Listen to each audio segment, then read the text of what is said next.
So, hi Jonathan. During my last presentation, I talked to you about Tim Hortons, and this time I'll talk to you about La Cage aux Sport. So, what I will discuss is Chapter 10, Managing Teams. More in detail, we'll talk about the split pod teams, the service team, and the advantages and disadvantages of each. And also, I'll cover Chapter 13, which is motivation, and the importance of motivation in La Cage aux Sport. So, like I just said, in La Cage aux Sport, there are two types of teams that we'll discuss. At first, there is Team en pot commun, which we call it, this is the way we call it, or the split pod team. And there's the service team that I will talk to you about.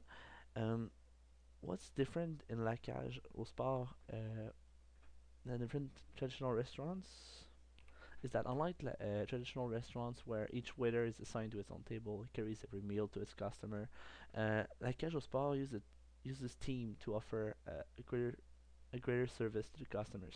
How it works is that every waiter is assigned to its customer or table, like a normal restaurant.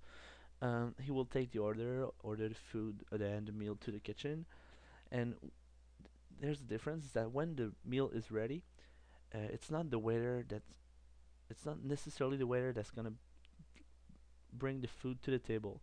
It's the waiter that's available that has a minute to spend that will bring the meal to the table, and the tables are cleared and cleaned by this again the first waiter that has a minute or is available. And when the meal is served and the customer is gone, the tables are set by the waiter that's assigned to that table. Additionally, during event nights such as a hockey game, UFC fights, or any other events like Super Bowl maybe, um, Casual Sport uses a strategy that they call un pot commun or split pot that I'll use for the presentation, uh, and that means that two waiters will work together to ensure the customer satisfaction and service quality. And in a section, like the restaurant is divided in sections for the evening, and each section corresponds to about 50 customers. That so that there's two waiters for each 50 customers, like we say.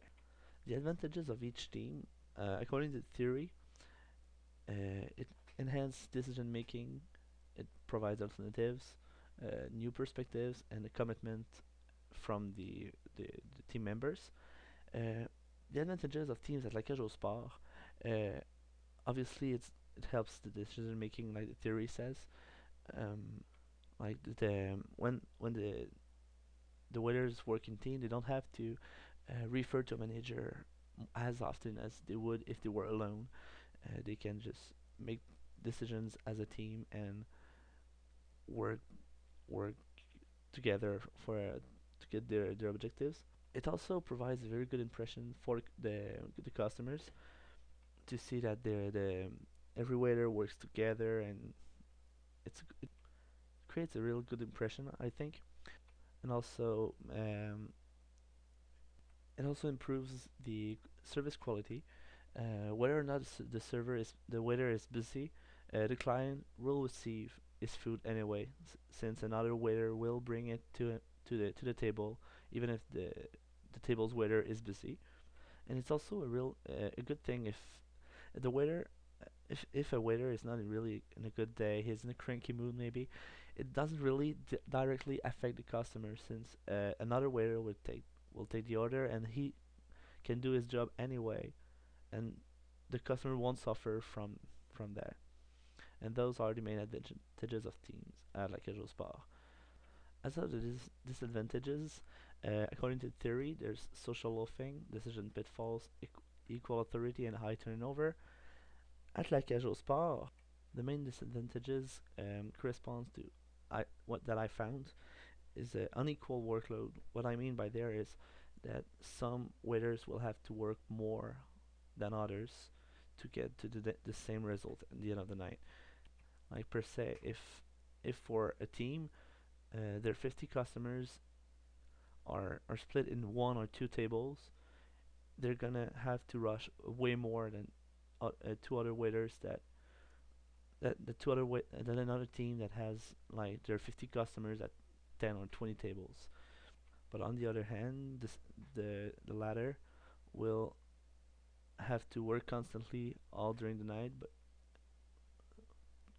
while the former will have a big rush and then a calm moment and stuff. Another disadvantage can be a bad matchup within the team. Uh, Managers are really careful about the two waiters that they put together, but sometimes there could be some problems that would lead to conflicts. Like if two waiters are decision makers and they're matched together, that may cause a conflict. And another thing that could make a conflict is that there's reduced tips for the waiters.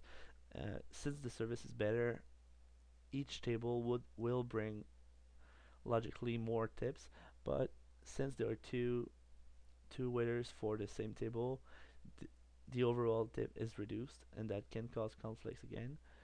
And the last disadvantage could be that um, some waiters will rely on on coworkers to serve their tables, which can be a big issue and cause conflict once again. And now I will talk about motivation, which is a really crucial thing in La Cage aux Spa. According to the theory, motivation is a set of forces that initiates, directs, and makes people persist in their efforts to accomplish a goal. Initiation of efforts is concerned with the choice that people make about how much effort to put forth in their jobs. In like casual sport, to keep the motivation at an optimal level, a leader will offer at the beginning of every shift, every evening shift, I'd say, a pep talk that most of the time will take place about an hour before the evening rush. During the speech, the leader will emphasize the current promotions, his expectations for the night, the number of reservations. He will announce any special events. He will set the goals to achieve during the evening, um, and he will wrap up with a motivational sentence. When there's an hockey game, he will conclude by wishing everyone to have fun and to have a good game. So to conclude, we can see that the Casual Spa uses team really efficiently and it's really close up to with the theory that we saw in class, and that even though there's disadvantages, the advantages are so great that it compensates greatly. And in a casual spa, the motivation is really important. That it makes all the difference between the, this job and any other one. So thank you very much.